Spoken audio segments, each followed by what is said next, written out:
Hello everyone, welcome to one the classes. My name is Manjeet Bhardwaj और आज हम gas laws के अंदर चार्ल्स लॉ का थोड़ा सा आगे वाला पोर्शन करेंगे। लेकिन उससे पहले आप लोग जैसा बोल रहे थे कि हमें ग्राफ रिवाइज करवाइए, तो ग्राफ जो थे वो सिर्फ यहाँ पर आए थे भाई। ठीक है, ये किसके ग्राफ हैं? इससे पहले के फिगर में कोई ग्राफ नहीं है, गैस लॉज में सिर्फ बॉयल्स लॉ के ग्राफ हैं। तो बॉयल्स लॉ का ग्राफ क्या होता है? पीवी वाला ग्राफ होता है, वो कर्व में होता है, सीधा नहीं होता। ठीक है, वजह मैंने आपको बता दी थी कि प्रेशर थोड़ा सा बढ़ाने पर शुरू में तो वॉल्यूम बहुत ज्यादा कम हो जाता है, बाद में वॉल्यूम बहुत मुश्किल से कम होता है, प्रेशर ज्यादा बढ़ाना पड़ता है और वॉल्यूम थोड़ा सा कम होता है। इस वजह से ये कर्व आता है। P1/V जो है वो स्ट्रेट लाइन होता है, PV वर्सेस V जो है वो भी स्ट्रेट लाइन है, लेकिन वो कांस्टेंट ग्राफ है, बढ़ेगा घटेगा नहीं, बिल्कुल स्ट्रेट लाइन में कांस्टेंट जाएगा। नीचे जो था सर एक चीज पूछनी है। हाँ बोलो बेटा। सर प्रेशर टेम्परेचर के डायरेक्टली प्रोपोर्शनल होता है? टेम्परेचर बढ़ाएंगे तो प्रेशर बढ़ जाएगा, अगर बाकी की चीजें कांस्टेंट होंगी तो।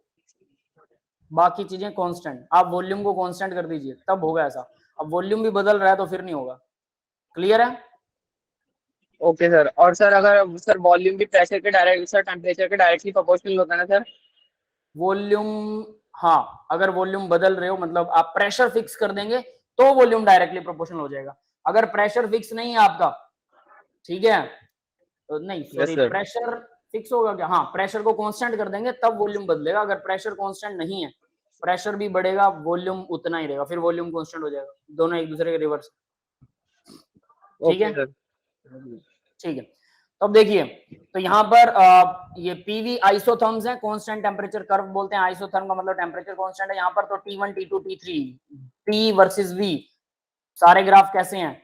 इस तरह से कर्व के अंदर ग्राफ है। टेम्परेचर T1 जो है वो सबसे छोटे वाला टेम्परेचर है, तो यानी उसमें वॉल्यूम जो है, वॉल्यूम और प्रेशर का ग्राफ जो सबसे नीचे की तरफ आएगा, लोअर लेवल पर।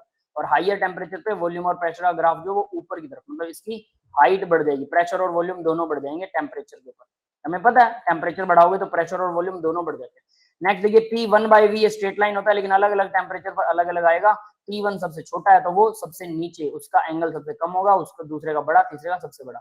ठीक है, ये कुछ इस तरह से वर्क करता है। यस गाइस, क्लियर है बेटा? T3 T2 T1।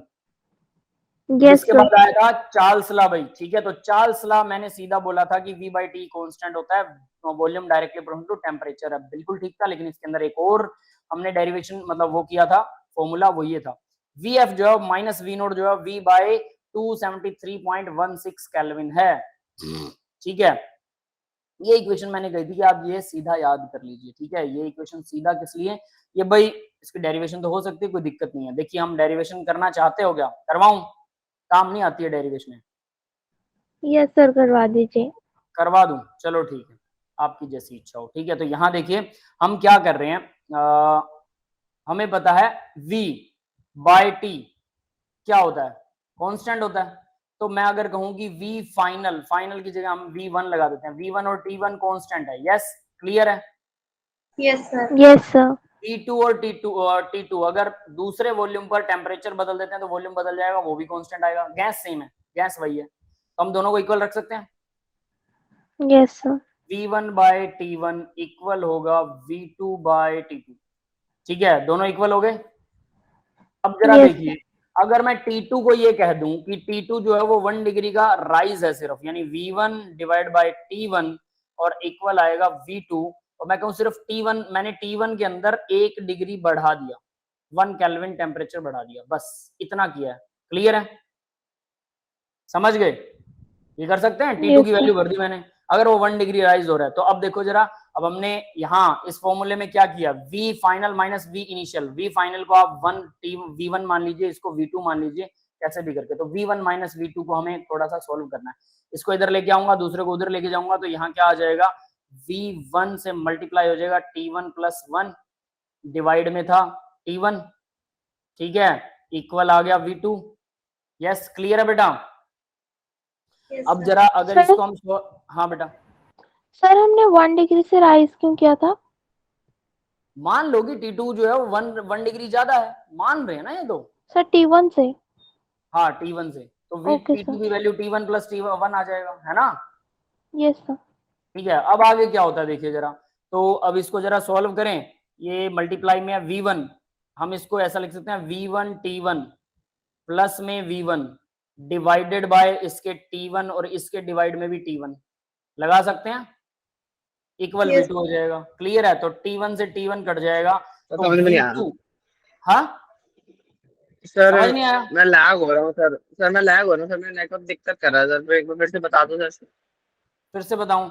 चलो एक बार ना मैं इसको खत्म कर लो बेटा, फिर आपको शुरू से अच्छे से बता दूंगा। यहाँ पर ये स्टेप तक समझ लीजिए या दोबारा, चलो ठीक है बता देते हैं यार, छोड़ो, है ना, फिर से बताते हैं।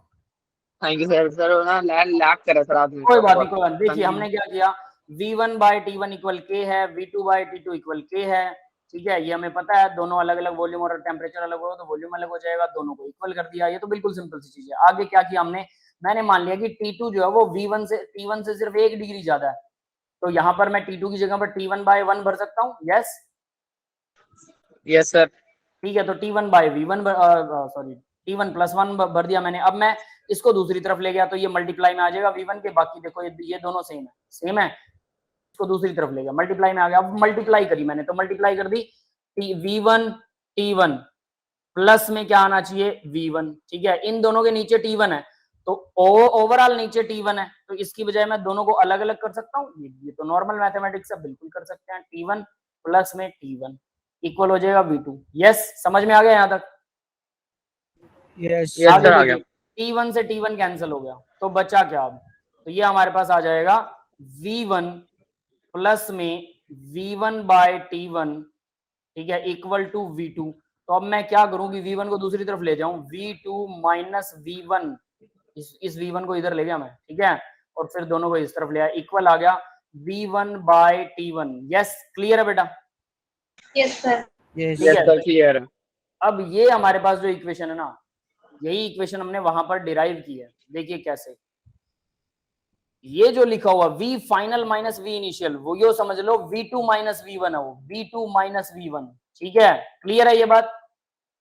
और फिर यस लिखा सर हुआ क्लियर है है। V note divide by 273.16 kelvin है। तो वहां पर देखिए क्या लिखा हुआ, V1 मतलब V नोट है ना, तो मैं इसी को चेंज कर रहा हूँ, जरा ध्यान से देख लेना इसको। मैं इसको लिख दूं V फाइनल, इसको लिख देता हूँ V इनिशियल। शुरू में जो था V1 था, तो V initial divided by T1 आ गया। तो T1 का Yes, sir. मतलब क्या है कि वो टेम्परेचर जो मैंने शुरू में लिया था, और हम यहाँ पर ये बात करते हैं कि सोचिए कि शुरू में मेरे पास टेम्परेचर जो था, अगर वो 273.16 केल्विन था, अगर वो शुरू में ये था, तो हर राइज ऑफ टेम्परेचर के साथ में मेरे पास आंसर आ जाएगा कि मैं इस इक्वेशन को यूज करके उसका दूसरा टेम्परेचर निकाल सकता हूँ। यस क्लियर है? ये समझ Yes, में sir. आया? ठीक है। Yes, तो ये sir. अब ये एब्सोल्यूट जीरो क्यों लिया है उन्होंने, वो कह रहा है कि वॉल्यूम जब 0 केल्विन पर जो वॉल्यूम होता है, ठीक है, 0 डिग्री सेल्सियस पर जो वॉल्यूम होता है ना, ठीक है, ये वो वाला वॉल्यूम है। तो वो क्या चीज है वो भी हम आगे पढ़ेंगे, नो वरी अबाउट दिस। तो ये थी डेरिवेशन इस फॉर्मूला की। तो मतलब सीधा फॉर्मूला याद करना पड़ेगा, लास्टली आपको याद तो यही करना पड़ेगा, डेरिवेशन कितनी भी कर लो, ये आपके फिंगर टिप्स में होना ही चाहिए। ठीक है, क्लियर है भाई, सबको समझ में आ गया है? Yes, sir. ठीक है, अब इसी से मिलता जुलता एक और फॉर्मूला Yes, sir आ गया। ठीक है, अब इसी से मिलता जुलता एक और फॉर्मूला मैं आपको बता रहा हूं, जो VT मतलब किसी टेम्परेचर पर वॉल्यूम एट एनी टेम्परेचर वो इक्वल होता है वॉल्यूम एट 0 केल्विन, और उसका हिसाब किताब आपको पता होना चाहिए। ठीक है, तो देखिए जरा वो क्या आएगा, कहां पर गया, ठीक है, तो ये कहां लिखूं, हाँ इसे यहां लिख रहा हूं भाई। ठीक है, एक और फॉर्मूला है VT, ठीक है। अब ये फॉर्मूला अच्छे से याद रखिएगा कि ये फॉर्मूला ज्यादा काम आता है, और इसके अंदर जो लिखा हुआ है ना वो उससे भी ज्यादा काम आता है। ठीक है, तो इसको जरूर ध्यान रखना, VT equal V note, VT equal V note minus V note में से कुछ घट जाता है। क्या घटता है, माइनस नहीं होता, सॉरी, ये V नोट मल्टीप्लाई में है। ठीक है, तो V नोट मल्टीप्लाई में 273 केल्विन। अब मैं 273 लिख रहा हूं, व्हाई आई एम राइटिंग 273, 273.16 होता है एग्जैक्ट वैल्यू, लेकिन मैं इसको 273 ही लिख रहा हूं। तो मल्टीप्लाई में आता है 273 डिवाइड में 273 प्लस टी, और ये ब्रैकेट होगी बंद। ये फॉर्मूला इसी ऊपर वाले फॉर्मूले का कुछ कुछ भाई जैसा है, दिख रहा है आपको, समझ में आ रहा है? लेकिन इन दोनों में बहुत बड़ा फर्क है। अब VT क्या है, VT है temperature volume at T degree Celsius और V नोट है वॉल्यूम एट 0 डिग्री सेल्सियस। ये समझ में आ गया भाई? सर टी क्या है?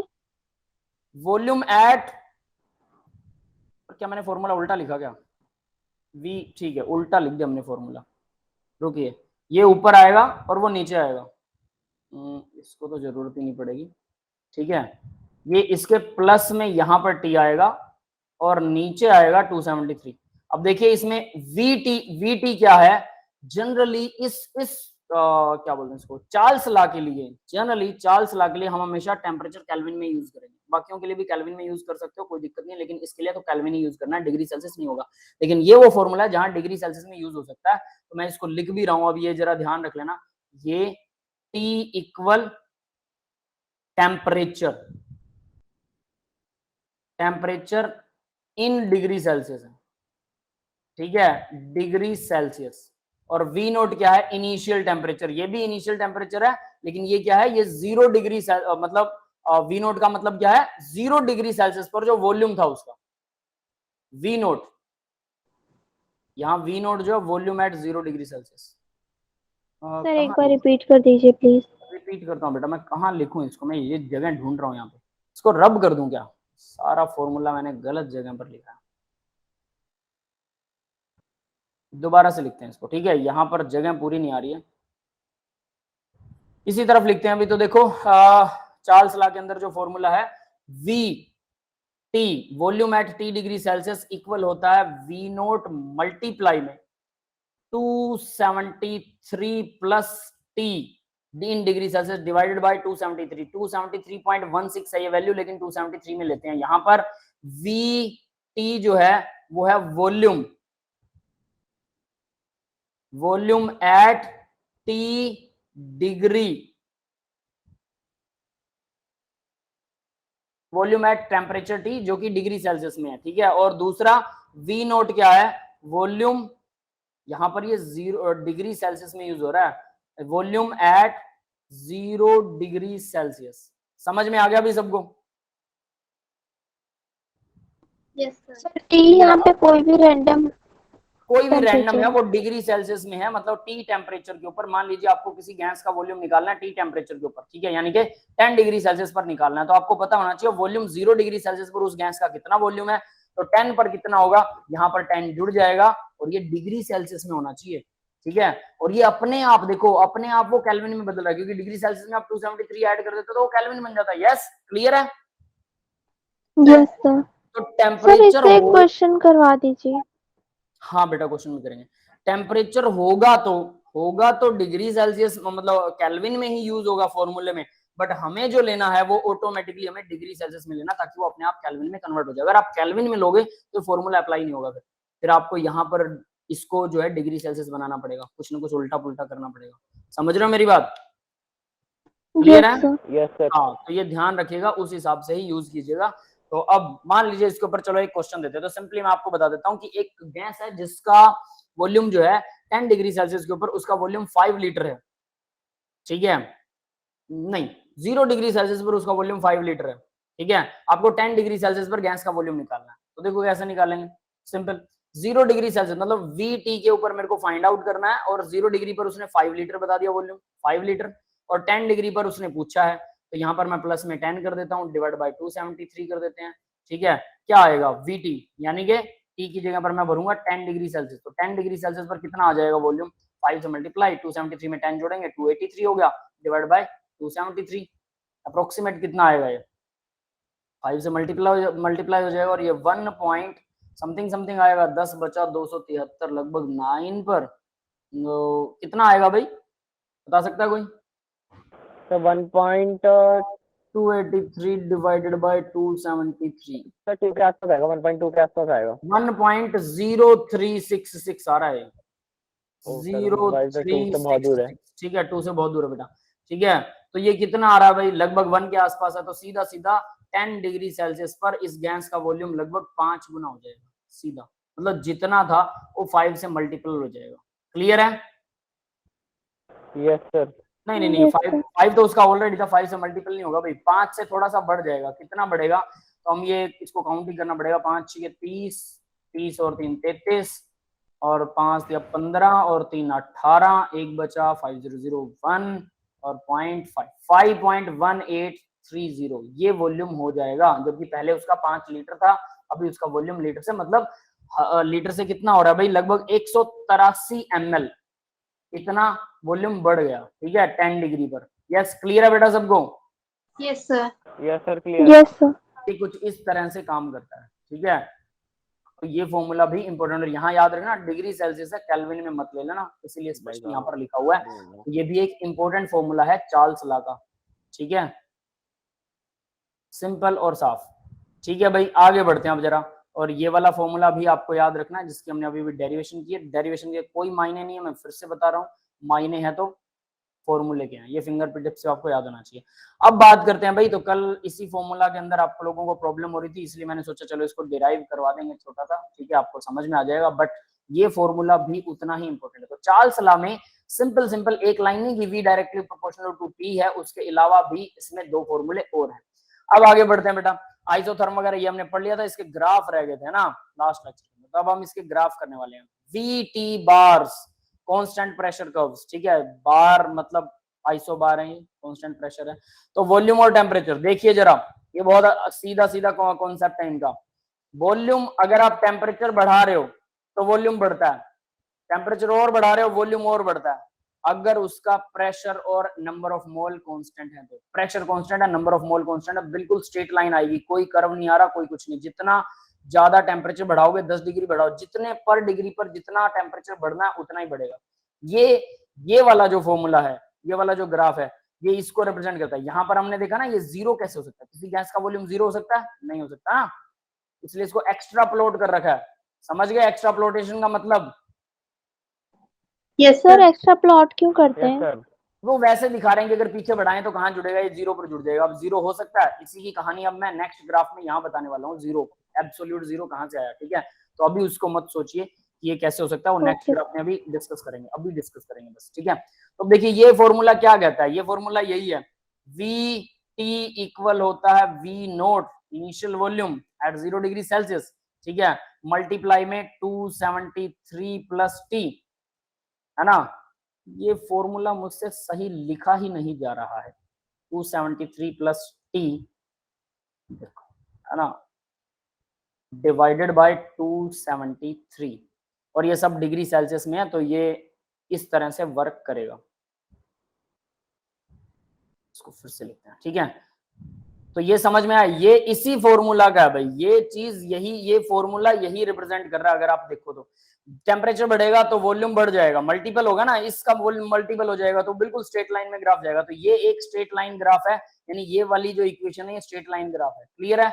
आप इसको mx plus y equal mx plus c उस ग्राफ के ऊपर इसे प्लॉट करके देख सकते हैं। क्लियर है बेटा सबको? Yes yes sir. ठीक है। अब आगे देखिए, अब ये एक एक्स्ट्रा प्लॉटेशन वाला ग्राफ जो आप लोग पूछ रहे हो, अब यहां से इसकी कहानी पता लगेगी। मान लीजिए कि मैंने वॉल्यूम और टेम्परेचर का ग्राफ बनाया, टेम्परेचर डिग्री सेल्सियस में है, तो मैंने एक जीरो ली। जनरली आप क्या कहते हैं, जीरो मतलब टेम्परेचर जब जीरो होता है, ये है 0 डिग्री सेल्सियस। यस, ये बात सबको समझ में आई? Yes sir. क्लियर है? तो मैंने 0 डिग्री सेल्सियस पर गैस का वॉल्यूम देखा, तो मैंने देखा कि गैस का कुछ ना कुछ वॉल्यूम है। क्या 0 डिग्री सेल्सियस पर सारी गैस सॉलिड हो जाती हैं? No sir.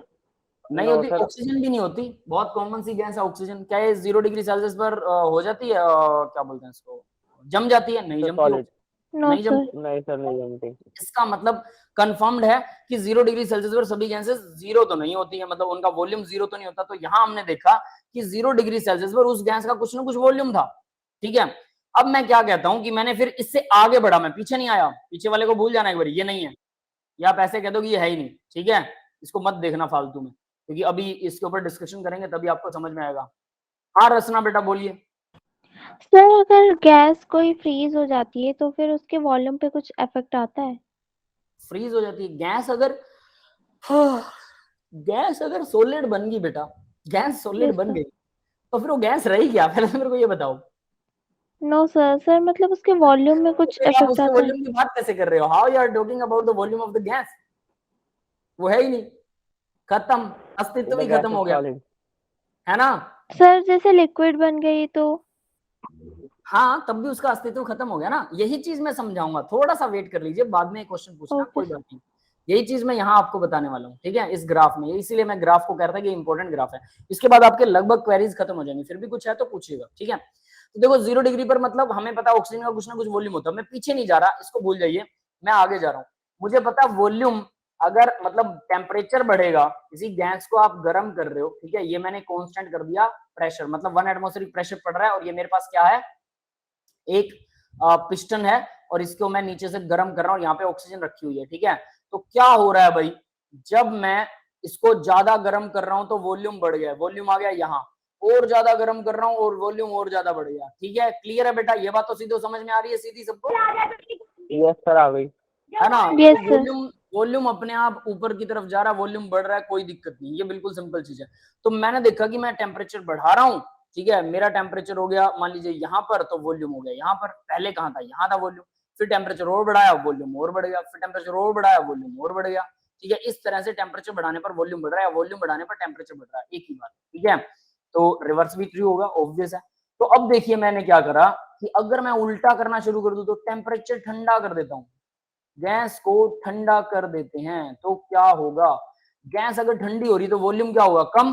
हेलो, मैंने टेम्परेचर घटाया, 0 से माइनस में आ गया, तो गैस का वॉल्यूम घट गया, ये रहा वॉल्यूम। और घटाया, वॉल्यूम और घट गया, और घटाया, वॉल्यूम और घट गया। एक ऐसा टेम्परेचर आएगा जहां पर गैस का वॉल्यूम 0 हो जाएगा। यस, ये बात समझ में आई? Yes sir.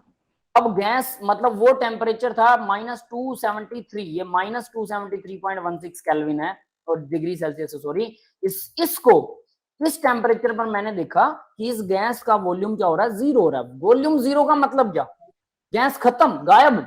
एक्चुअल में वो लिक्विड बन जाएगी, या फिर कह लो कि वो सॉलिड बन जाएगी, कुछ भी बन जाएगी, लेकिन इसका वॉल्यूम नहीं रहेगा, ठीक है। तो हम इसका वॉल्यूम एग्जिस्ट नहीं करवाएंगे, ये समझ सकते हैं, क्योंकि वैसे तो वो सॉलिड इससे पहले ही हो जाएगी, ये याद रख लेना, इस टेम्परेचर से पहले ही सॉलिड हो चुकी होगी, -273 से बहुत पहले गैस सॉलिड हो जाएगी। लेकिन हमने अलग अलग गैसेस को देखा, कोई -80 डिग्री पर सॉलिड हो रही है ना, कोई -100 पर हो रही है, कोई -150 डिग्री पर हो रही है, सब गैसेस अलग अलग पर हो रही थी,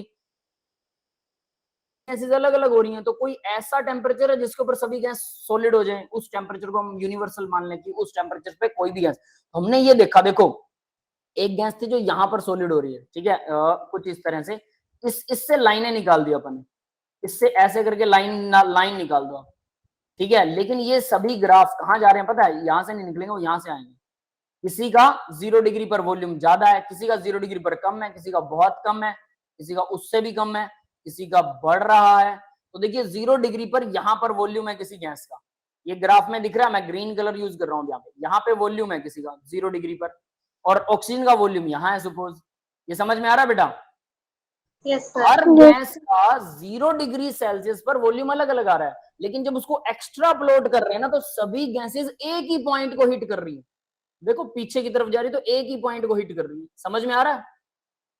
यस सर। Yes sir. मतलब कि ये जो 0 डिग्री सेल्सियस है ना, ये असली 0 नहीं है, क्योंकि इसके ऊपर तो गैस का वॉल्यूम अलग अलग है, वरना तो सभी गैसेस का वॉल्यूम 0 हो जाना चाहिए। 0 डिग्री का मतलब सभी गैसेस का वॉल्यूम 0 हो जाए। तो हमने क्या करा कि जो एक्स्ट्रा प्लॉट पर एक सबका सिमिलर सेम पॉइंट मिल रहा है ना सभी गैसेस का, उसको बोला कि ये है असली 0, वो 0 0 नहीं है, ये असली 0 है, इसको बोलते हैं एब्सोल्यूट 0, असली 0। तो एब्सोल्यूट 0 का नाम क्या आ गया फिर, ये समझ में आया सबको, एब्सोल्यूट 0?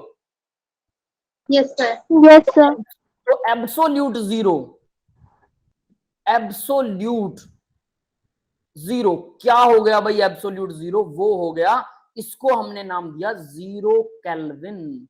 और ये 0 केल्विन होता है, ये एक्चुअल में डिग्री सेल्सियस में कितना बना, तो ये डिग्री सेल्सियस में बनता है -273.16 डिग्री सेल्सियस। माइनस का डिग्री सेल्सियस है, याद रख लेना, ये माइनस में है। ये समझ में आ गया सबको? Yes sir. यानी हमने इस -273.16 डिग्री केल्विन को मान लिया कि ये है असली 0। यहाँ पर सभी गैसेस आके यही मिलती हैं भाई, जब एक्स्ट्रा प्लॉट करते हैं सभी गैसेस यही मिलती हैं। तो आप इस सिंपली ये समझ सकते हैं कि यहाँ से अगर मैं एक प्लॉट यहाँ बनाता हूँ, ठीक है, या फिर यहाँ से एक प्लॉट यहाँ बनाता हूँ, ठीक है, तो सभी गैसेस, ये मान लीजिए ये गैस 1 है, ठीक है, गैस ए कह देते हैं, ठीक है। ये है गैस बी, कोई भी गैस हो सकती है, ठीक है। ये है गैस सी, समझ में आया? सभी गैसेस पीछे एक ही पॉइंट पर मिल रही थी, और इसलिए हमने बोला असली जीरो तो ये है जहां पे सभी गैसेस का वॉल्यूम जीरो हो रहा है और सभी का एक ही पॉइंट पे जीरो हो रहा है। कमाल की बात ये, कुछ तो सब में सिमिलैरिटी है। तो यहाँ गैस खत्म नहीं होती है, उसका वॉल्यूम जीरो नहीं, तो वो सॉलिड पक्का हो जाएगी। और इवन नॉट सॉलिड, गैस के सिर्फ सॉलिड तो बहुत पहले हो जाएगी इस टेम्परेचर से। गैस के मॉलिक्यूल हमेशा क्या करते रहते हैं? चलते रहते हैं। लिक्विड के मॉलिक्यूल क्या करते हैं? वो भी चलते रहते हैं। यस, ये मैंने बता रखा है ना? Yes sir. ठीक है, तो अब बात करते हैं सॉलिड के मॉलिक्यूल हमेशा वाइब्रेट करते हैं, ये भी बताया था मैंने पहले लेक्चर में वंडरवाल फोर्सेस में। यस यस सर बताया। मैंने बोला था कि ध्यान से Yes, देखो, sir. सभी चीजें हिल रही हैं, एवरीथिंग इज वाइब्रेटिंग, बट हमें दिखाई नहीं देता, हमारे पास दिव्य दृष्टि नहीं है ना। अगर सही में नजर वैसी हो तो हमें सब एटम नजर आएंगे, बट वो नहीं आते, तो मतलब हमारी आंख में कुछ दिक्कत है ना। चलो वो तो जो भी है, लेकिन यहां से एक चीज कंफर्म होगी कि सभी के सभी गैसेस क्या है, वो वाइब्रेट जरूर करती हैं अगर वो सॉलिड भी हो जाए तो। लेकिन ये वो टेम्परेचर है उनका वाइब्रेशन भी बंद हो जाता है। माना जाता है कि इस टेम्परेचर पर सब तरह की energies, vibrational energy, rotational energy, सब एनर्जीज बंद हो जाती हैं। इस टेम्परेचर पर एवरीथिंग, सब चीजें रुक जाती हैं। तो क्या इलेक्ट्रॉन की रोटेशन भी रुक जाती है? माना तो ऐसा ही जाता है, इलेक्ट्रॉन की रोटेशन भी रुक जानी चाहिए। सब कुछ फ्रीज हो गया। यस, क्लियर है? Yes sir. Yes sir. Yes, ये sir. वो टेम्परेचर है, इसलिए असली जीरो तो ये है ना जहां सब कुछ फ्रीज हो जाए, यही असली जीरो है, एब्सोल्यूट जीरो, जीरो केल्विन। इसलिए हम जब भी यूज करते हैं केल्विन स्केल में ही टेम्परेचर को यूज करते हैं, डिग्री सेल्सियस में यूज नहीं करते। ऐसा unit of temperature kelvin scale है, उसकी कहानी ये है, ये ग्राफ है उसकी कहानी। यस गाइस, क्लियर है बेटा सबको ये Yes, sir. कि एब्सोल्यूट टेम्परेचर क्या है, उसका स्केल केल्विन क्यों लिया? डिग्री सेल्सियस भी था हमारे पास पहले, फारेनहाइट भी था, लेकिन हमने केल्विन को ही एब्सोल्यूट क्यों चुना, उसका कहानी ये गैसेस ने हमें बताई। और यहां से हमने कंफर्म कर दिया कि ठीक है भाई, एब्सोल्यूट जीरो अब हमें समझ में आ गया, कोई दिक्कत है नहीं, ये होता है असली जीरो। ठीक है, तो यहां से ये कंफर्म हुआ कि एब्सोल्यूट जीरो कैसे चलता है, कैसे वर्क करता है। कहते हैं जहां कुछ नहीं है ना, कुछ नहीं है, वैक्यूम, ठीक है। और वैक्यूम में कोई हीट वेव भी नहीं है, कोई लाइट भी नहीं है, जैसे कि स्पेस। स्पेस का टेम्परेचर जहां खाली जगह है, जहां कुछ भी नहीं है, वो है 0 केल्विन। समझ में आ गया? इससे नीचे टेम्परेचर हो ही नहीं सकता। कहने का दूसरा मतलब, जिस जगह कुछ नहीं है वहां का भी टेम्परेचर होता है, वहां पर कुछ भी नहीं है वहां 0 केल्विन होता है। अजीब बात नहीं है? 0 केल्विन की एक वैल्यू है -273.16 केल्विन। मेरी बात समझ रहे हो आप लोग? ये अजीब बात क्यों है? जहां कुछ Yes, भी sir. नहीं है वहां टेम्परेचर की वैल्यू कैसे आ रही है? वहां तो टेम्परेचर हो ही नहीं सकता। तो जहां कुछ भी नहीं है वहां का भी टेम्परेचर माइनस में, मतलब हमने क्या करा कि जहां कुछ नहीं था उस चीज का टेम्परेचर मेजर करने के लिए हमने क्या किया, एक दो एटम डाल दिया उसमें। अब एक दो एटम्स हैं तो वो डेफिनेटली वाइब्रेट करेंगे तो उनकी वाइब्रेशन एनर्जी से कुछ एनर्जी क्रिएट होगी, जिसको हम थर्मामीटर में चेक कर सकते हैं। और अगर हम थर्मामीटर में चेक कर सकते हैं तो वो क्या है, टेम्परेचर को दिखा रहा है। तो हमने देखा कि वो बहुत कम 1-2 केल्विन के आसपास दिखा रहे थे। तो इसका मतलब अगर कुछ नहीं है तो 0 केल्विन। हमने उसको भी एक्स्ट्रा प्लॉट किया, मतलब एग्जैक्टली शुरुआत को जानने के लिए, शुरुआत कहां से हुई, हम एक्स्ट्रा प्लॉट करते हैं। यस बेटा, एक्स्ट्रा प्लॉट समझ में आ गया? रश्मि बेटा, यस सर, आ गया। है ना? रचना बेटा, ठीक है। मतलब एक्स्ट्रा प्लॉट का Yes, मतलब sir. क्या है कि हम शुरुआत को जानने के लिए कि शुरू कहां से हुआ ये भाई साहब, तो वो जानने के लिए हम पीछे की तरफ, क्योंकि पीछे की तरफ वैसे तो जा नहीं सकते, वहां तो कुछ मिलेगा ही नहीं, वो गैस गैस ही नहीं रहेगी, पीछे घंटा जाओगे आप लोग, कुछ कर ही नहीं सकते आप पीछे जाके, है ना। लेकिन हम उसको उसी, क्योंकि ग्राफ में तो ये सीधा दिखा रहा है तो बैक भी तो सीधा जाएगा, तो हमने उसको एक्स्ट्रा प्लॉट किया ताकि उसकी इनिशियली, ताकि उन चीजों का इनिशियल वैल्यू जान सकें, वो शुरू कहां से हुई, ब्रह्मांड की उत्पत्ति कहां से हुई। अभी हम क्या करते हैं पता है, इतनी स्पीड से चल रहे हैं, गैलेक्सियां इतनी स्पीड से चल रही हैं, dark matter energy, dark energy, ये फलाना धिमकड़ा एंड बैंड से पता नहीं क्या क्या लगा देते हैं ना। फिर हम कहते हैं कि अगर इतने साल हो गए यूनिवर्स अर्थ को बने को और सन को बने को इतने साल हो गए, उनके तुक्के ताके लगा लोगे, हम उसको बैक करते हैं, एक्स्ट्रा प्लॉट करते हैं हमारे ग्राफ को, एक ग्राफ बनाते हैं उसको एक्स्ट्रा प्लॉट करते हैं पीछे की तरफ। फिर हम बता देते हैं पीछे सब कुछ सेम एक जगह पर था, बिग बैंग हुआ, फिर सब चीजें अलग हो गई, एक दूसरे से दूर जा रही है, कहां जा रही है, दूर जा रही है, बस जा रही है, बस जा रही है, पता नहीं कहां जा रही है। यस, समझ में आ रहा है? Yes, sir. सोच के देखिएगा कि ब्रह्मांड जा कहां रहा है, यूनिवर्स कहां जा रहा है भाई, पता नहीं। तो क्या कोई दूसरा यूनिवर्स नहीं हो सकता? स्पेस कितना बड़ा है, बहुत बड़ा है, हम अकेले हैं स्पेस में, अर्थ अकेली है बस, और कुछ है ही नहीं, है ना बेटा? समझ में आ रही है मेरी बात? Yes, sir. खतरनाक। है ना। तब समझ में आता है कि ये सब मोह माया है, ये जो हम मतलब पैसे के पीछे भाग रहे हैं, ये कर रहे हैं। अरे 2 रोटी चाहिए, 1 छत चाहिए, 2 जोड़ी कपड़े चाहिए, इसके अलावा किसी को और चीज की जरूरत है क्या? सिर्फ 2 रोटी चाहिए 3 टाइम, 1 छत चाहिए सोने के लिए, उसके अलावा 2 जोड़ी कपड़े चाहिए, बस खत्म। अगर ये मिल गया तो कमाने की जरूरत नहीं है। जानवर क्या करते हैं, उनको तो कपड़े भी नहीं चाहिए होते बेचारों को, है ना, ना छत चाहिए, पेड़ के नीचे गुजारा कर लेते हैं, खाने के लिए चाहिए उन्हें, उसके लिए स्ट्रगल करते हो। और घास हो तो घास खा लो, कोई दिक्कत ही नहीं है। क्या ह्यूमंस घास खा सकते हैं?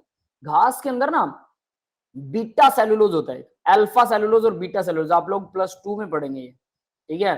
तो बीटा सेलुलोज, अल्फा सेलुलोज तो हम खा सकते हैं, कोई दिक्कत नहीं है, हम खाते भी हैं अल्फा, है ना, और वो आसानी से ग्लूकोज में कन्वर्ट हो जाता है, ठीक है। नहीं सॉरी, अल्फा बॉन्ड होता है एक, ठीक है, अल्फा लिंकेज बोलते हैं इसे, एक बीटा लिंकेज होती है। बीटा लिंकेज वो होती है कि वो हम तोड़ नहीं पाते हैं। सेलुलोज के अंदर जो घास होती है उसमें सेलुलोज होता है और उसमें बीटा लिंकेज होती है। अगर वो बीटा लिंकेज टूट जाए तो वो ग्लूकोज में कन्वर्ट हो जाएगा, ठीक है। अगर वो अल्फा लिंकेज होती तो वो अपने आप ग्लूकोज में कन्वर्ट हो जाता वो घास, और हम आसानी से उसको खा सकते थे, जो कि होता है स्टार्च में। स्टार्च में अल्फा लिंकेज होती है। स्टार्च पता है सबको? Yes sir. जो मतलब नॉर्मली आप सबको पता होगा कि आलू को काटो और उसके ऊपर उंगली फेरो और उसको थोड़ा ड्राई कर लो तो हाथ के ऊपर व्हाइट व्हाइट पाउडर लग जाता है, वो स्टार्च है, ठीक है, जो बच जाता है, यस पानी सर। में उड़ जाता है। तो स्टार्च हम खाते हैं और वो ग्लूकोज में कन्वर्ट होते हैं, उसमें अल्फा बॉन्ड होता है ग्लूकोज के मॉलिक्यूल्स के बीच में, बहुत लंबा मॉलिक्यूल होता है वो, ग्लूकोज के मॉलिक्यूल्स आपस में जुड़े होते हैं, उसमें अल्फा बॉन्ड होता है, अल्फा बॉन्ड आसानी से टूट जाता है। बट बीटा बॉन्ड जो कि घास में होता है उसमें भी चीनी है, तभी तो पशु खाते हैं। सोचो, ग्लूकोज खाते हैं वो, हमें लगता है घास खा रहा है, इसमें कोई स्वाद ही नहीं है, भले उसमें स्वाद ना हो लेकिन उनको तो उतना ही टेस्टी लगता हो। तो देखो, अगर बीटा बॉन्ड तोड़ने का एंजाइम, उनके रूमिनेंट जो एनिमल्स होते हैं उनके पेट के अंदर बीटा बॉन्ड को तोड़ने का एंजाइम होता है, हमारे अंदर नहीं होता। और जो दीमक होता है, जो लकड़ी खाता है, उसके अंदर भी वो एंजाइम होता है। तो दैट इज वाई वो लकड़ी को खा सकता है। हम भी लकड़ी को खा पाते, हम भी घास को खा पाते, अगर अपने अंदर वो बीटा वाला एंजाइम होता। अपने अंदर है नहीं वो, ठीक है। बाहर से लेके आप ऐसा कुछ कर सकते हो बट पेट खराब हो जाएगा, फिर दूसरे एंजाइम्स के ऊपर इफेक्ट पड़ता है, इस वजह से हम उसको घास को नहीं खा सकते। अगर वो एबिलिटी ग्रो कर लें तो फिर खाने की तो झंझट खत्म। यस। Yes sir. तो एक छोटी सी चीज ढूंढनी है, जल्दी से ढूंढो, दुनिया बदल जाएगी। सही है, ये सब ढूंढनी पड़ेगी अब तो। हाँ पक्का ढूंढो भाई, देखो ठीक है, जल्दी से ढूंढिए। खाना पकाने का झंझट खत्म, खाना बनाने का झंझट खत्म, है ना, सिर्फ खाना है।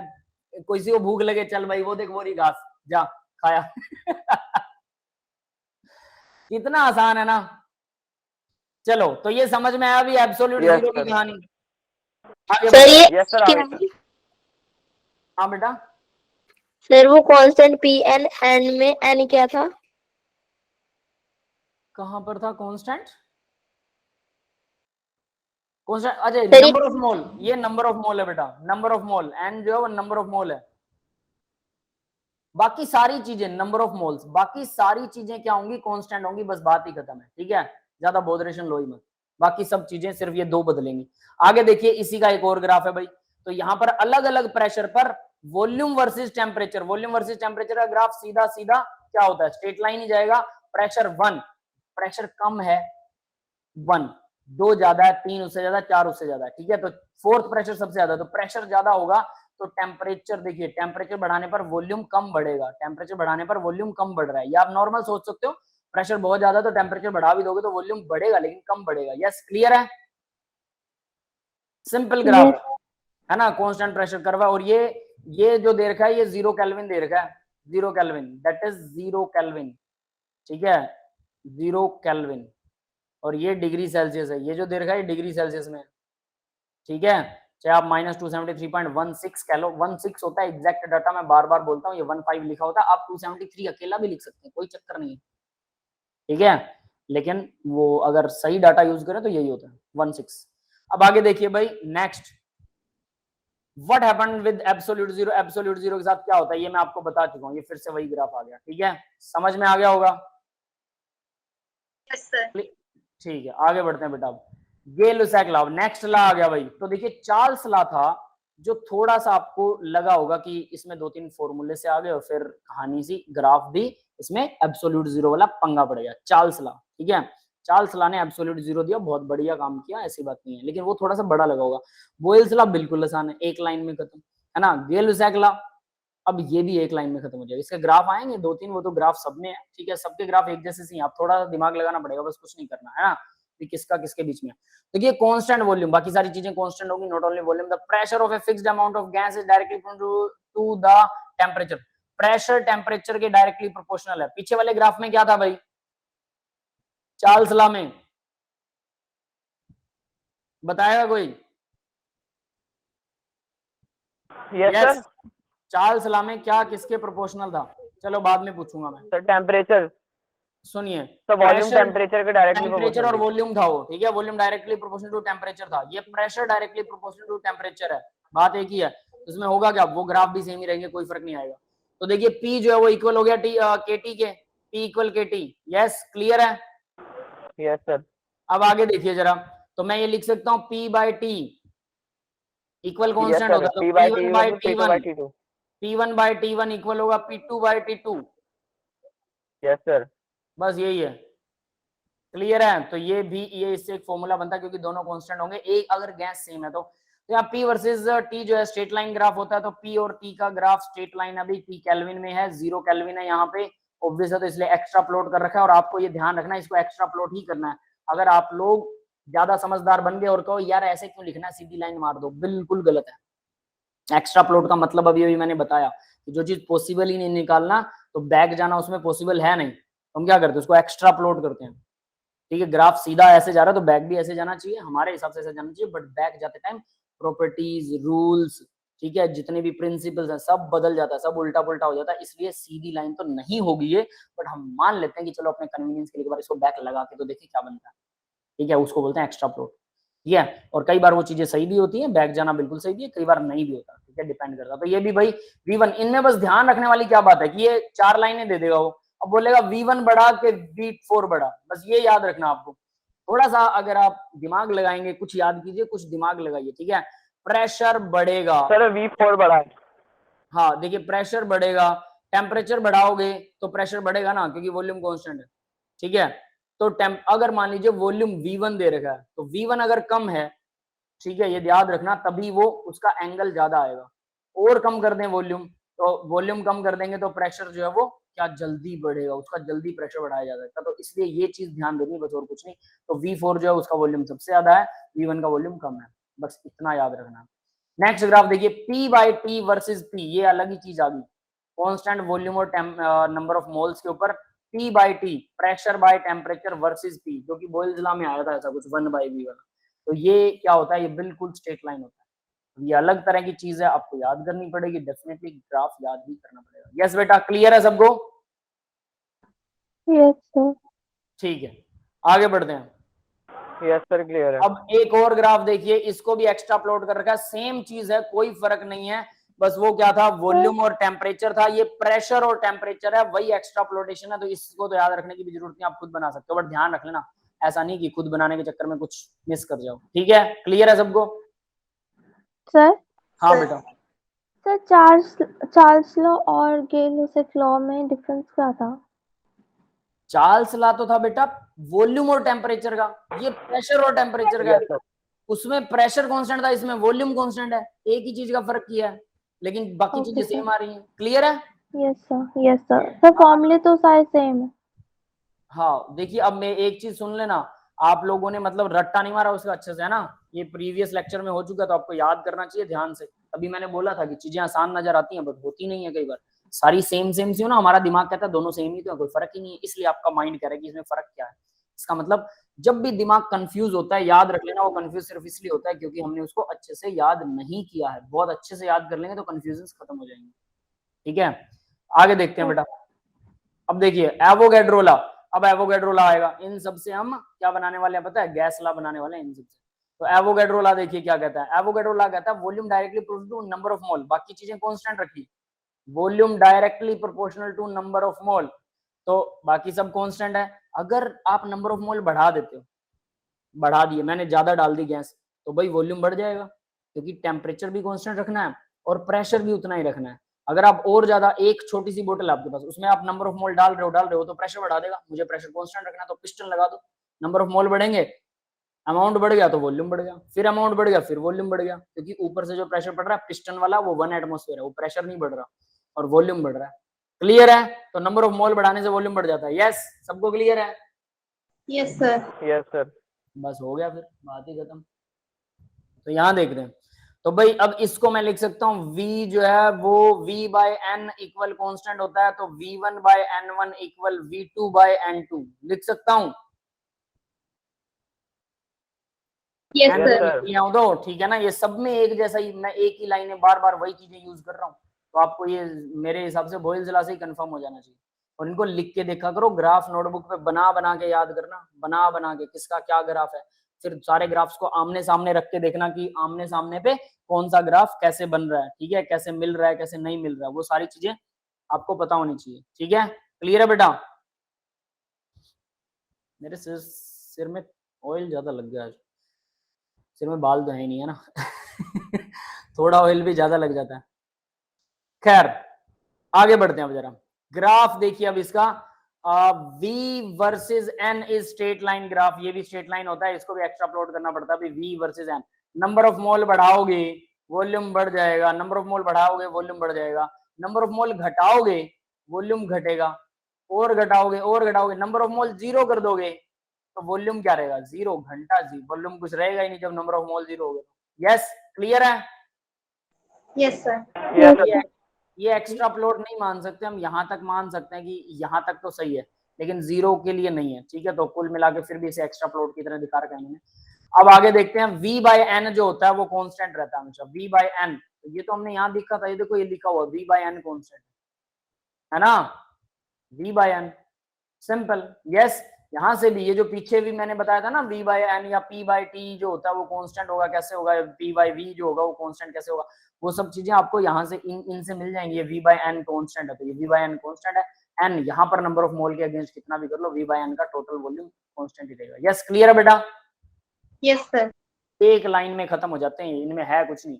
अब देखिए, अब हम पहुंच गए भी, हमने जितने ला करने थे कर दिए, ठीक है? अब हम सीधा पीवी इक्वल एनआरटी को डिराइव करेंगे। जैसे मैंने सबसे पहले बताया था, आइडियल गैस क्या होती है, जो पीवी इक्वल एनआरटी को फॉलो करती है। Gas which follow the PV equal NRT, that is called ideal gas. Yes, clear है बेटा?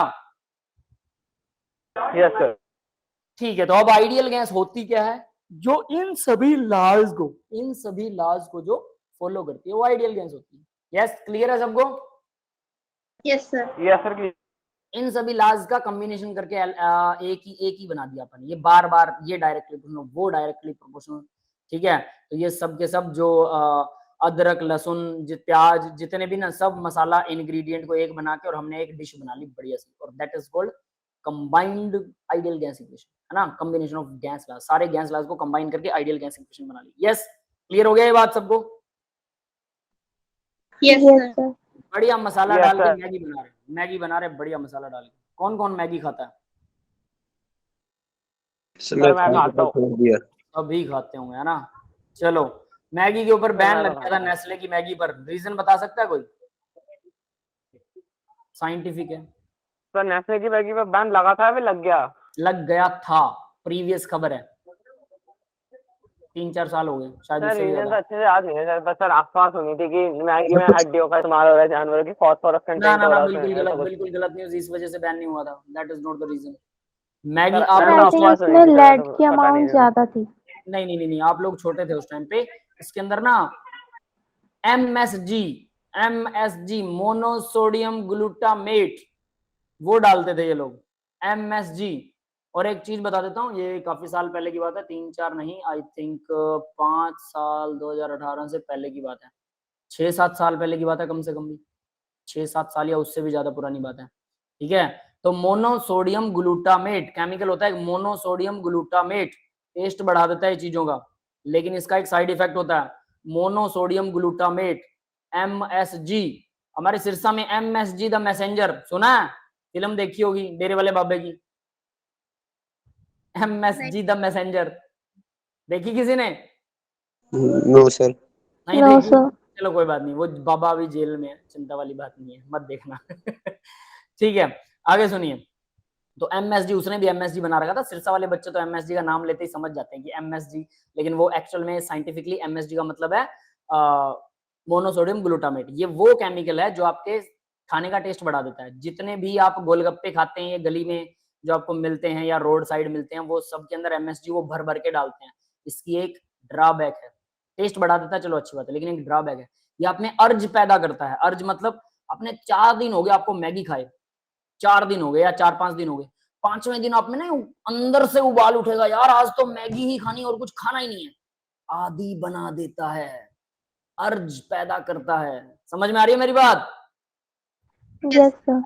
और ये एक लिमिटेड अमाउंट से ज्यादा था मैगी के अंदर, इसलिए लोग मैगी के अलावा किसी और नूडल को पसंद ही नहीं करते थे। Maggi is the name of the noodle, Nestle company का नेम ऑफ द नूडल है मैगी, इसको मैगी के नाम से जाना जाता है, बट ये नूडल ही है। तो नूडल तो और भी कंपनियों के आते हैं, लेकिन इसका टेस्ट ऐसा था कि जुबान से उतरता ही नहीं था, बेस्ट बनता था ये। वाई? Monosodium glutamate, MSG। यानी आपने ये खा लिया तो फिर यही खाओगे, दूसरा टेस्ट तो अच्छा ही नहीं लगेगा। समझ में आ रही है सर ये बात? केमिकल किन किन चीजों में होता है? ये सभी चीजों में जो रोड साइड में मिलते हैं ना, उनके ऊपर तो देखो FSSAI जो है, हमारी food and something something corporation of India जो है, वो इन पे कंट्रोल तो रख नहीं सकती, जो रेडी लगाते हैं। ठीक है, इन लोगों को एक बार पता लग जाए किसी को, तो वो लोग उसको फुल ऑन यूज करते हैं, और लगभग सबको पता लग ही जाता है, तो वो लोग उसे फुल ऑन यूज करते हैं। तो हम जिस रेडी से खाना खा रहे हैं, जिससे भी कुछ खा रहे हैं, 4-5 दिन बाद हमारा दिल करता है ना, यार आज तो छोले भटूरे खाते हैं, आज तो गोलगप्पे, बहुत दिन हो गए गोलगप्पे खाए, 6-7 दिन हो गए, बहुत मन करता है। वो उसका कारण MSG ही है, समझ गए? आदी बनाता है। जैसे हम लोग बोलते थे ना, वाइन पीने वाले, जो शराब पीते हैं लोग, वो छोड़ नहीं पाते हैं, उसका रीजन क्या है? वो आदी बना देती है शराब, उसमें MSG नहीं होता। तो खाने में MSG होता है, जो आपको उसी खाने को और उसी रेडी पर खाने के लिए आपको मजबूर कर देगा। समझ गए बेटा?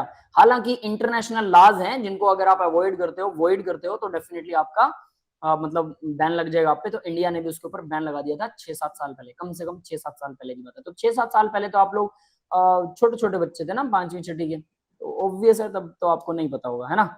बट ऐसा हुआ था। अंकुश बेटा कुछ पूछना चाहते हो? यस।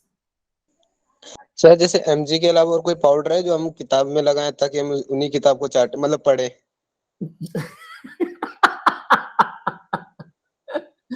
बेटा वो खाओगे ये सर थोड़ा बता दो, किताब। सर बता दो कि उसको किताब को देखते देखते खाए तो रट जाए, दिमाग में उतरे ही ना फिर। सर केमिस्ट्री दिमाग में रहे ताकि जी एडवांस में आराम से क्लियर हो जाए। देखिए, यहाँ से मेरे को एक एग्जांपल याद आया। हमारे यहाँ ना एक मतलब बहुत तक्षशिला विश्वविद्यालय हुआ, और जो बड़े बड़े विश्वविद्यालय हुए, आपने एक और सुना हुआ है नालंदा विश्वविद्यालय, जिसको आग लगा दी थी। पता नहीं वो कौन सा राजा था, उसको खिलजी था, पता नहीं क्या नाम था उसका। उसको एक भयंकर बीमारी हो गई थी। ठीक है, इंडिया पे मतलब इंडिया पे राज करता था वो काफी हिस्से पे, लेकिन शुरू शुरू में आया था। तो उसके बाद उसको एक बीमारी हो गई। तो उसका मानना था कि मेरे हकीम जो हैं वो अच्छा मेरा इलाज कर सकते हैं, बट उसका इलाज हो नहीं रहा था। तो किसी हकीम ने उसको सलाह दी कि इंडियंस जो लोग हैं, वो लोग आयुर्वेदा के अंदर बहुत जबरदस्त वाली साइंस है, वो आपका इलाज कर सकते हैं। और वहां से, याद रखिएगा, नालंदा विश्वविद्यालय में चाइना से और दूसरे बाहर के बहुत सारे देशों से लोग आते थे। चाइना वालों को तो डायरेक्ट एग्जाम्पल्स हमारे, और कई देशों के एग्जाम्पल्स हैं। तो लगभग वहां कई देशों के, बहुत से देशों के लोग पढ़ने आते थे। 90,000 से ज्यादा पांडुलिपियां थी, मतलब रिसर्च पेपर थे 90,000 से ज्यादा। समझ सकते हो? 90,000 थोड़े नहीं होते हैं, 90,000 रिसर्च पेपर, सोचो। तो मतलब बड़े लेवल का साइंटिफिक नालंदा विश्वविद्यालय था। तो उसको बुलाया गया, फिर एक डॉक्टर को कह लो, वैद्य को कह लो, जो भी वहां पर जो काम करते थे। तो उसने बोला, उसने एक शर्त रखी थी, कहता कि मैं तेरी दी हुई दवाई नहीं खाऊंगा, ठीक है, तेरा दिया हुआ कुछ भी खाऊंगा नहीं, पीऊंगा नहीं, क्योंकि मुझे इंडियन आयुर्वेदा पर विश्वास नहीं है। मैं, ऐसा हो ही नहीं सकता कि हमारे वाले वैद्य फेल हो जाएं। तो उसने कहा ठीक है आप, फिर उसने एक काम दिया उसको, एक बुक लिखवाई। ठीक है, बुक लिखवाई, क्या लिखी हुई ऑलरेडी बुक थी। ठीक है, उस बुक के ऊपर उसने दवाई लगा दी, पेजेस के ऊपर, जैसा अभी अंकुश कह रहा था, पेजेस पर दवाई लगा दी और बोला कि इसको पढ़ना है आपको, 3 महीने लगातार इसको रोज पढ़ना है। ठीक है, जब भी खत्म हो जाए दोबारा स्टार्ट कर देना, बट इसके सारे पेजेस आपको 3 महीने तक लगातार। तो वो उस टाइम पे थूक लगा के, ऐसे मुंह पे ऐसे लगा के, और ऐसे पेज पलटे जाते थे। ठीक है, आज भी बहुत जगह पर ऐसा होता है, लेकिन जनरली आजकल तो वो पानी रखने लग गए। तो उसको पता था वो, तो वो दवाई उसके साथ जाती थी, जब भी वो उसको टच करता था दवाई उसके मुंह में जाती थी, और वो ठीक हो गया 3 महीने में। तो उसके बाद उसने पूछा कि तूने ऐसा क्या किया? कहता मैंने कुछ नहीं किया, सिर्फ इस बुक के ऊपर मैंने पेजेस के ऊपर दवाई लगा दी, आप इसको पढ़ रहे हैं और अपने आप ठीक हो गए। तो उसे गुस्सा आया कि ऐसा कैसे हो सकता है कि भाई मेरे वाले वैद्य फेल हो गए और ये लोग इतने इंटेलिजेंट कैसे हो सकते हैं? आयुर्वेदा ऐसी साइंस हो ही नहीं सकती जो मतलब हमसे ज्यादा अच्छी हो। तो उसने नालंदा विश्वविद्यालय में आग लगा दी। 3 महीने तक आग जलती रही थी। याद रखना कितना बड़ा होगा वो विश्वविद्यालय, उसकी लाइब्रेरी कितनी बड़ी होगी जिसमें 3 महीने तक आग जलती रही। 2 घंटे अगर घर में आग लग जाए ना, 2 घंटे कितने होते हैं पूरे घर का, मतलब कुछ नहीं बचेगा। सोच सकते हो आप लोग, 2 घंटे। यहाँ 3 महीने की बात हो रही है, सब कुछ खत्म कर दिया था, बहुत कुछ ऐसा था। ठीक है, तो ये राजाओं की चिढ़ थी भाई, उनको पता ही नहीं है, अकल ही नहीं है, मोटा दिमाग लोगों में ये नहीं है कि यार इसको अप्रिशिएट करें, हम इसको लेके आए। तो बेटा ऐसा कुछ नहीं है कि आप बुक पढ़ो और आपका पढ़ने का मन करे या चाटो, इसका एक ही तरीका, practice practice practice practice practice, लिख लिख के प्रैक्टिस करो। कुछ दिन बाद आपको आदी हो जाओगे, और आदी होने के बाद में मतलब आदत बन जाएगी। पढ़ाई की आदत लगने में 3 महीने लग गए, फिर आप ऑटोमेटिकली पढ़ने लग जाओगे। ऑटोमेटिकली आपको कहना नहीं पड़ेगा, अपने आप आपकी माइंड जो कि बायोलॉजिकल क्लॉक आपको अपने आप पढ़ने के लिए विवश कर देगी। यस, समझ में आ रहा है? मतलब अपने आप उठोगे, अपने आप उस टाइम पे बैठ जाओगे, पढ़ने बैठ जाओगे, लिखते रहोगे, पढ़ते रहोगे, अपने आप होगा सब कुछ। समझ में आ गया भाई सबको? बायोलॉजिकल क्लॉक को बदलिए, एक ही तरीका है पढ़ने का। 3 महीने लगातार पढ़िए, 3-3 घंटे कम से कम सिटिंग दीजिए, 3 से 4 घंटे के बीच में डेली लिख लिख कर पढ़ने की आदत डालिए। 3 महीने के बाद में आपकी बायोलॉजिकल क्लॉक जो है वो एक्टिवेट हो जाएगी, और उसको ये लगने लगेगा आपकी बॉडी को कि भाई ये बंदा रोज यही काम करता है, तो ये तो करना पड़ेगा, अब इसको मना नहीं कर सकते। दिल अपने आप मान जाएगा, दिल को मनाना हमारे हाथ में। लोग कहते हैं दिल नहीं लगता, ये नहीं होता, वो नहीं होता, सब पाखंड है। इंसान हर चीज भूल सकता है अगर भूलना चाहे, और हर चीज याद रख सकता है अगर रिपीट करता रहे। रिपीटेशन एंड रेगुलेशन, रिपीट कीजिए, रेगुलर रहिए, इज कॉल्ड स्टडी। ये होती है स्टडी। यस, क्लियर है बेटा सबको? यस सर, बहुत अच्छे से। सर क्लियर है। ठीक है, तो फिर बस 3 महीने लगातार जबरदस्ती कीजिए खुद के साथ, और बायोलॉजिकल क्लॉक बदल जाएगी। उसके बाद आपको जबरदस्ती नहीं करनी पड़ेगी, ऑटोमेटिक काम होगा। मैं आपको एक चीज बताता हूँ, मैं रनिंग करने जाता था, ठीक है, 3 साल मैंने रनिंग की है डेली 5 किलोमीटर। बाद में फादर थोड़े बीमार हो गए थे, तो मैंने छोड़ दी रनिंग, उनकी केयर के लिए मैं जा नहीं सकता था। तो देखिए, आपको क्या लगता है मेरे को कितने दिन लगे होंगे? मुझे रनिंग की आदत लगने में ना 10 महीने लगे थे लगभग। ये बहुत मुश्किल आदत होती है। सुबह उठना, 5 बजे उठना, 5:30 बजे ग्राउंड के लिए तैयार रहना, ठीक है, फ्रेश वगैरह होकर ग्राउंड में पहुंचना, और उसके बाद रनिंग करना। शुरू में इतना मुश्किल लगता था, मैं हर रोज सोचता था यार 3 महीने हो गए, 4 महीने, हालांकि मन मार के जाता था मैं, बड़ी मुश्किलों से उठा जाता था, बड़ी मुश्किल से जाया करता था, लेकिन धीरे धीरे फिर उसके बाद मैं सोचता था, मैं यार मेरे को अभी तक आदत क्यों नहीं पड़ी? 3-4 महीने हो गए, 5-6 महीने हो गए, अभी तक आदत नहीं पड़ी, अभी तक वही आलस, वही सब कुछ। 10 महीने बाद मुझे चीजें फील होना बंद होगी, अपने आप बॉडी उठती थी, और बिल्कुल बुरा नहीं लगता था। ऐसे लगता नहीं था कि सोया रहा है 10 मिनट और 10 मिनट और 5 मिनट और, जबरदस्ती नहीं होती थी दिल से, अपने आप सोया भी रहूं तब भी नींद खुल जाती थी, और ऐसे एंजाइटी हो जाती थी कि तो उठ क्यों नहीं रहा बे।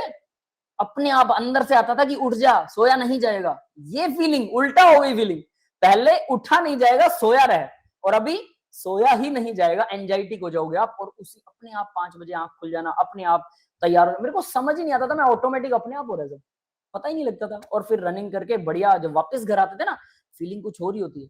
पढ़ोगे ना 10 दिन, फीलिंग कुछ और ही होगी, मजा आ जाएगा। पढ़ने में दिल नहीं लगेगा, मना करेगा शरीर, लेकिन जब पढ़ोगे तो मजा आने लग जाएगा।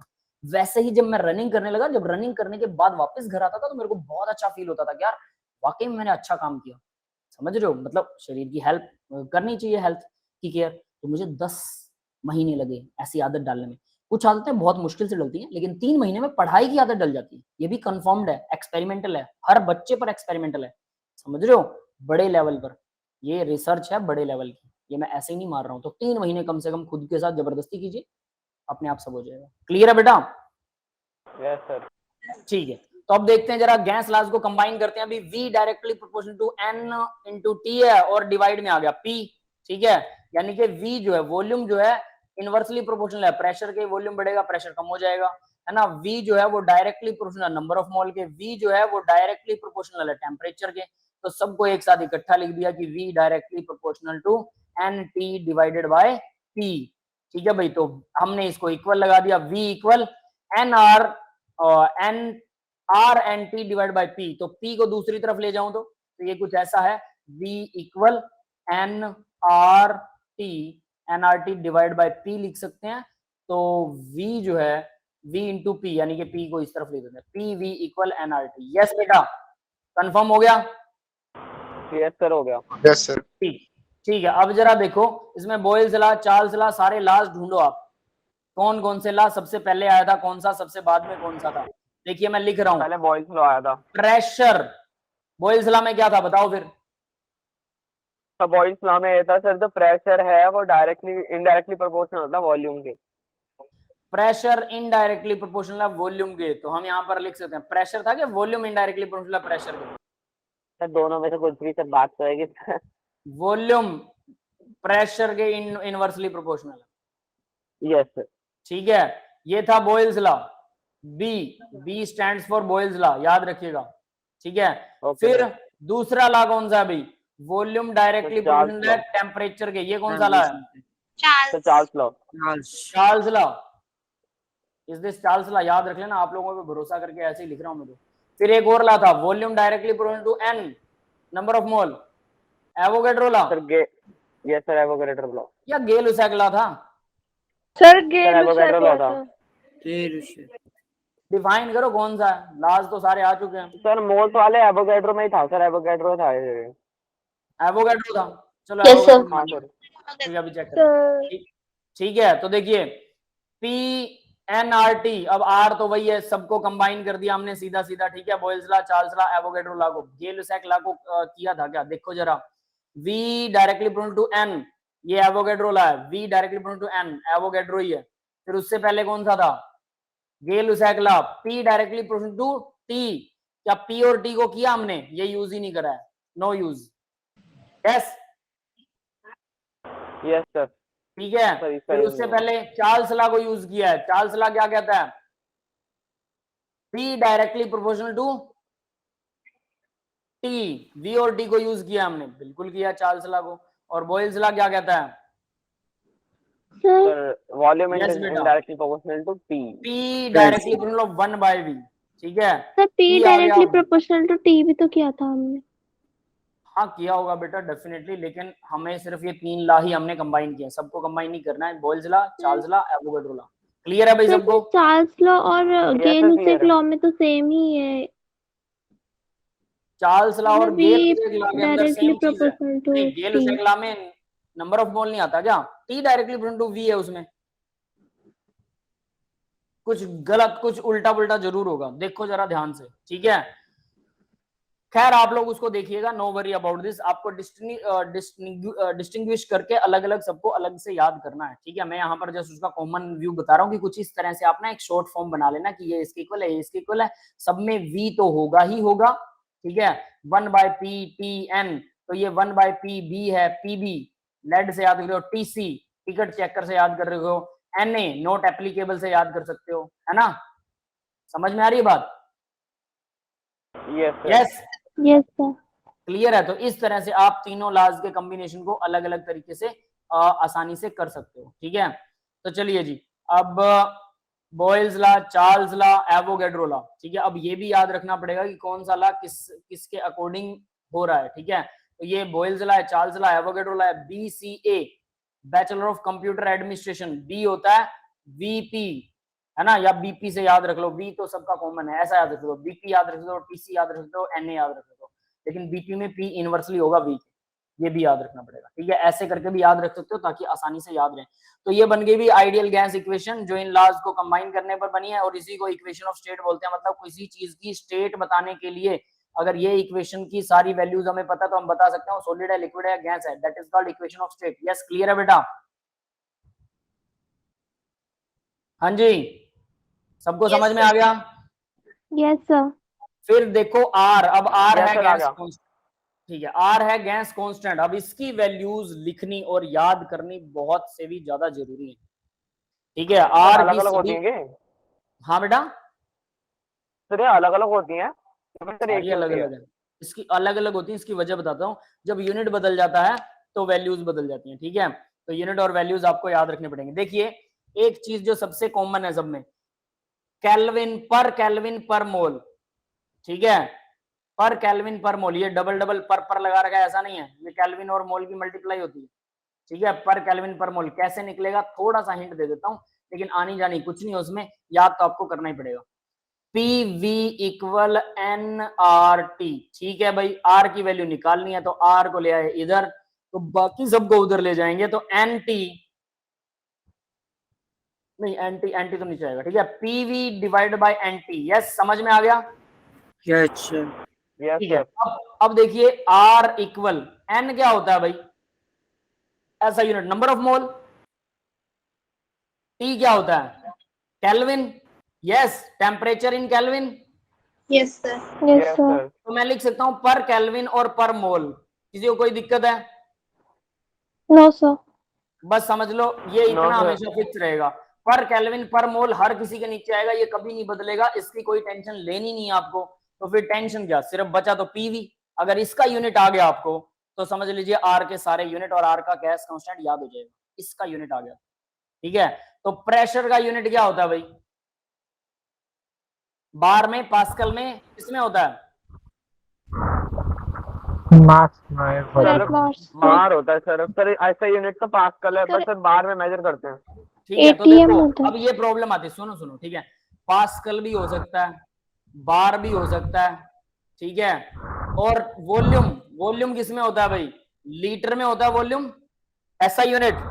यस सर, ठीक है, प्रेशर जो है पास्कल बार के अलावा एटमॉस्फेरिक प्रेशर में भी तो हो सकता है ना, प्रेशर तो Yes, एटमॉस है ना, एटमॉस्फेरिक प्रेशर भी हो सकता है। तो देखो ये आएगा पास्कल, या फिर हो सकता है बार, या फिर हो सकता है एटीएम, ठीक है, या फिर कुछ और भी हो सकता है, और उसके अलावा वॉल्यूम आएगा भाई लीटर में, वॉल्यूम है लीटर में।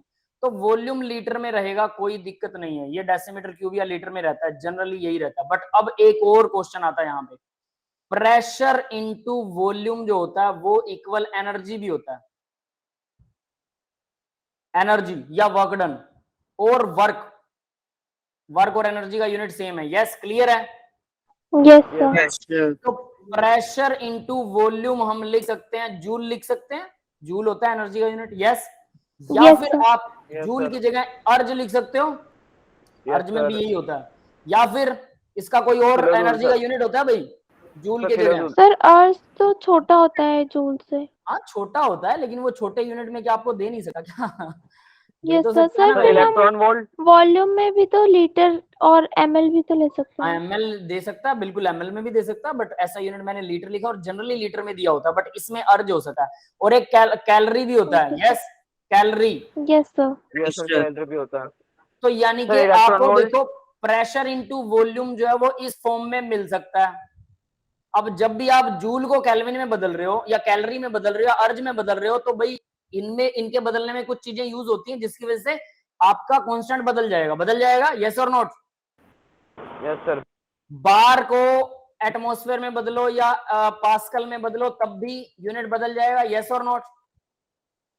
Yes sir.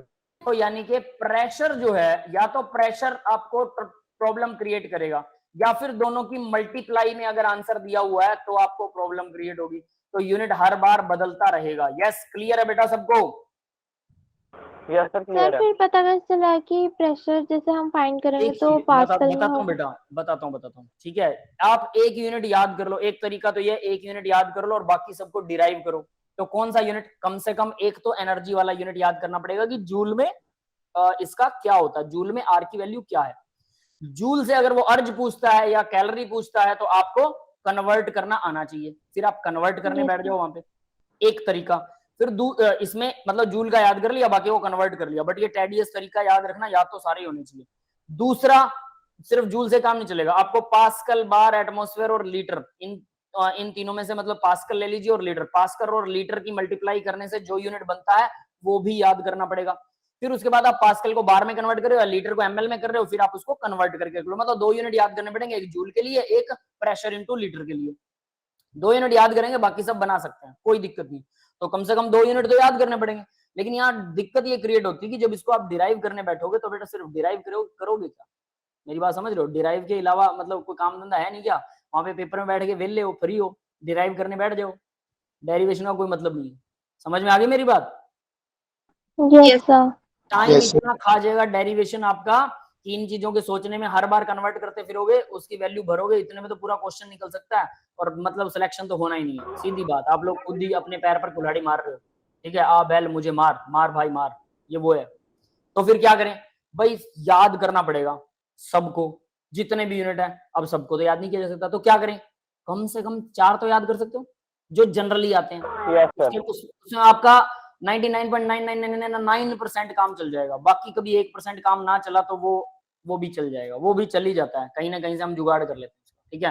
तब डेरिवेशन की जरूरत भी नहीं पड़ती। तो वो 4 यूनिट आपकी स्क्रीन के सामने ये रहे, कौन बनेगा करोड़पति, जिसको ये याद हो जाए करोड़पति हो, ठीक है। स्क्रीन के सामने आ गए। यस गाइस, तो देखिए मैंने बोला था केल्विन पर मोल तो आप बदल नहीं सकते, और ये पर 2 बार लिख रखा है ना, ये सही नहीं है, ये आप समझ गए होंगे। तो केल्विन पर मोल तो हमेशा फिक्स रहेगा, ऑलवेज फिक्स, मैं इसको लिख रहा हूं, ये तो बदलता है ही नहीं। बदलता क्या है ये आपको समझ में आ ही चुका है। यस, क्लियर है? Yes sir. Yes sir. ये ऑलवेज फिक्स, ये हमेशा फिक्स रहता है, ये नहीं बदलेगा। पर केल्विन पर मोल, तो देखिए पर केल्विन पर मोल का मतलब ये नहीं कि 2 बार पर लगा दो, ये पर तो एक ही बार लगेगा, ठीक है बेटा। तो यानी ये तो आपको कभी बदलना है नहीं, तो फिर बदलेगा क्या, और उसके बदलने की वजह से, क्योंकि उसको कन्वर्ट करते हैं तो फिर गड़बड़ होती है, तो उसके बदलने की वजह से क्या बदलता है, तो यहां देखिए 8.314 जूल, 8.314 जूल, समझ में आ रहा है? ये एनर्जी वाला यूनिट है, जूल। यस, क्लियर है भाई? यस सर, क्लियर है। Yes sir. तो यानी प्रेशर वॉल्यूम की मल्टीप्लाई जो है वो वर्क डन के इक्वल होती है। वर्क डन मतलब एनर्जी का यूनिट, तो एनर्जी का यूनिट आ गया आपके पास में 8.314। तो ये 3.314 क्या होता है, याद है किसी को? कुछ होता है, ये अंडर रूट की वैल्यू होती है किसी की, किसकी वैल्यू होती है? पाई की वैल्यू होती है, अंडर रूट नहीं। 3.14 याद आया? 7/22 पाई की वैल्यू याद रहेगी सबको ना, तो पाई की वैल्यू पॉइंटों में लिखी होती है लास्ट में, 314, 8.314 ये आ गया। अब ये देखो कैलोरी में और जूल में क्या फर्क होता है, 4.184, इतने जूल इक्वल होता है 1 कैलोरी। Yes, yes sir. ये मैं लिख देता हूं, याद रहेगा ये, क्योंकि यूनिट कन्वर्जन तो आपको याद होना चाहिए, हालांकि वहां पेपर में बैठ के कन्वर्जन मत करने बैठ जाना, मैं फिर से बोल रहा हूं। 4.184 क्या होता है भाई, 4.184 जूल, जूल, इतने जूल होते हैं 1 कैलोरी के। यस, क्लियर है ये सबको? Yes sir. तो आपके पास जूल है, इसको 4.184 से डिवाइड करोगे, लगभग 2 नहीं आएगा, 4 दूना 8, आ रहा है कि नहीं आ रहा? Yes sir. लगभग 2 कैलोरी, 1.98 कैलोरी। तो देखो जूल और कैलोरी में सीधा सीधा रिलेशन, आपको अगर वो आता तो ये तो सीधा निकल जाएगा, कोई दिक्कत नहीं है, कोई डेरिवेशन का कोई चक्कर नहीं है। पर मोल पर केल्विन सेम रहेगा, वो तो बदलेगा है ही नहीं, ठीक है। क्लियर है सबको? 2 ये याद हो गए? Yes sir. ठीक है, अब नेक्स्ट देखिए, ठीक है, 3 ही है, 4 भी नहीं है यहाँ, मैं सोच रहा था 4 है, ठीक है, 3 ही याद करने होते हैं, पर मोल पर केल्विन। अब नेक्स्ट देखिए, अब ये 25 किस तरह का लगा होगा, 25/3, इसको भूल जाइए, ठीक है, ये ओनली 3 को याद रखिए, ये 3 2 1/12, कुछ लिखा हुआ है क्या, इसका कोई मतलब है भाई? कुछ हो सकता है। 25/3 कितना होता है भाई? 3 8 24। अच्छा, याद करने की ट्रिक है भाई ये, देखिए, बट मुझे नहीं लगता कि ये ट्रिक आपको याद करनी चाहिए, फिर भी याद करना चाहें तो कर सकते हैं, ट्रिक टू लर्न, ठीक है। सर ट्रिक कैसे वर्क कर रहा है? ट्रिक टू लर्न, देखिए क्या हो रहा है इसमें, 25/3 को डिवाइड करना, 3 8 24, 1 बच गया, 3 3 9, फिर 1 बच गया, 3 एकम, वो इस तरह से 8.314 आ गया, इसके डिवाइड से 8.314 आ जाएगा। क्लियर है सर? 8.333 आ रहा है। हाँ, तो याद करने की टेक्निक है ना, पूरा एग्जैक्ट कैसे निकाल देंगे बेटा, आप भी अजीब बातें कर रहे हो यार, रट्टा मारने का मेथड है यार, है ना? हम डायरेक्ट लिख सकते हैं। ये कोई वो नहीं है, कोई मतलब क्या बोलते हैं। फिर देखो दूसरे वाला, ये अप्रोक्सीमेट 2, ये तो मैंने आपको बता दिया, 1.98 को 2 लिख सकते हैं सीधा, इसको इससे डिवाइड करेंगे 8.314 से, तो लगभग 2 आता है, तो लगभग 2 से याद कर सकते हो, ये भी लर्न टू ट्रिक है, ठीक है। नेक्स्ट देखो, अब ये क्या है, 1/12 है, ये 1/12, ये 12 इधर लिखो, 1/12, ठीक है। तो ये जो वैल्यू है नेक्स्ट वाली, ठीक है, इसको मैं बॉक्स कर रहा हूं, और यहां पर नीचे ये 12 लिख रहा हूं, ठीक है। यहां पर इस 12 को खत्म कर सकते हैं, बिल्कुल कर सकते हैं, ठीक है भाई, समझ में आ गया बेटा सबको?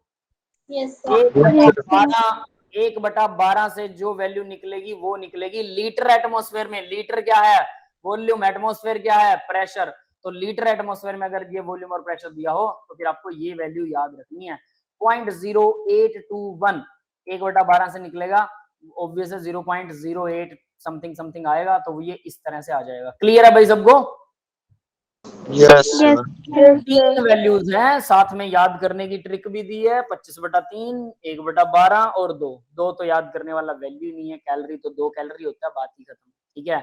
और उसके अलावा जूल में लेके आ रहे हो तो 8.314। वैसे मैं इसको ऐसे नहीं याद रखता, मैं याद रखता हूँ कि उसकी पाई की वैल्यू है 8 आगे, पाई की वैल्यू कितनी होती है 3.14, तो यहाँ पर 8.314, ठीक है। और दूसरी वैल्यू जो है वो 8 के साथ में 8.31 था ना, 8.21 हो जाता है, 8.21, लेकिन 8.21 जो 100 पीछे चला जाता है बस, तो 0.821 बन जाता है। क्लियर है? कुछ ऐसे मेरा याद रखने का मेथड है। आप लोग कैसे याद रखते हैं वो अलग बात है। हाँ, इसके अलावा भी वैल्यूज हैं, बिल्कुल है, वो कभी काम आती है, बिल्कुल आती है, लेकिन कम से कम 3 वैल्यूज तो फिंगर टिप्स पे आज याद कर लीजिए। ज्यादा लिखवा दी ना मैंने आपको, मेरे पास है, बाकी चीज सारी है, ठीक है। आप लोग भी बुक्स में ढूंढ लोगे, ऐसी कोई बात नहीं, बना के देखो, बन भी जाएंगी, लेकिन बहुत मत्था मारना पड़ेगा। 2 घंटे से मत्था मारोगे, वैल्यूज बन जाएंगी, उसके बाद उसको याद तो करना ही पड़ेगा, सिर्फ डिराइव करने से कुछ नहीं होता, ठीक है। क्लियर है भाई? Yes sir. ठीक है। Ideal gas equation in term of density, तो डेंसिटी की टर्म में आइडियल गैस इक्वेशन यहीं तक करवाएंगे, डाल्टन पार्शियल लॉ बाद में करेंगे। तो देखिए पीवी इक्वल एनआरटी, एन जो है वो क्या होता है, number of mole. Number of mole क्या होते हैं, given mass by molar mass, होता है कि नहीं? Yes sir. Yes sir. तो given mass by molar mass, number of mole equal given mass by molar mass. तो अब देखिए मैंने क्या करा भाई, पीएम क्या करा, एन की जगह पर क्या भर दिया, अब चलो इसको डिराइव करके दिखाना पड़ेगा थोड़ा सा। PV equal N R T था, एन की जगह पर पुट करेंगे, इन्होंने एक स्टेप खा लिया ना, इसलिए मेरे को लिखना पड़ रहा है, एम बाय एम लिख सकता हूं एन की जगह पर into R T. Yes, clear है? Yes sir. एन एम को उधर ले गया, वी को इधर ले आया, तो क्या होगा मेरे पास, यहाँ इसने लिख गए, तो एम को उस तरफ ले गया, पीएम बन गया, वी को इस तरफ ले आया, तो जो आर टी था M by V R T. Yes, V नीचे आ जाएगा ना, M R T by V नहीं आएगा क्या, कुछ गड़बड़ है, देखते हैं। पी इक्वल सही है sir. P M equal V नीचे आ जाएगा, M R T divided by V, ऐसा होना चाहिए ना, M R T divide by V, इसने उल्टा लिखा है, सही क्या है, गलत है ये तो? ऐसे ही मतलब उनका ऐसे ही है। हाँ, तो गलत है। गलत है ना, ये गलत लिखा हुआ है, आप लोग कह रहे हो सही है, ये गलत है बेटा, तभी नहीं सर, आपने जो लिखा वो सही है। हाँ, मैंने तो ठीक है डिराइव करके लिखा ना, ये गलती से गलत लिखा हुआ है, कोई बात नहीं। तो देखिए क्या आ जाएगा, PM equal M R T by V, तो PM equal M R T, M by V क्या होता है भाई, मास बाय वॉल्यूम, डेंसिटी होता है। Yes, density. तो बस फिर बात खत्म, हमारा डेरिवेशन हो गया खत्म। तो PM equal DRT, DRT, PM जो है प्राइम मिनिस्टर जो है वो डीआरटी, डर्टी है ना, ऐसे करके याद कर लो, चॉइस इज योर्स। तो भाई सीधी सी बात है, that's all for the today's lecture. अब हम इस लेक्चर की रिकॉर्डिंग ऑफ कर रहे हैं, किसी को कोई डाउट है तो डाउट पूछ लीजिए, ठीक है। और इसके ऊपर न्यूमेरिकल्स हैं, एनसीईआरटी के न्यूमेरिकल्स जरूर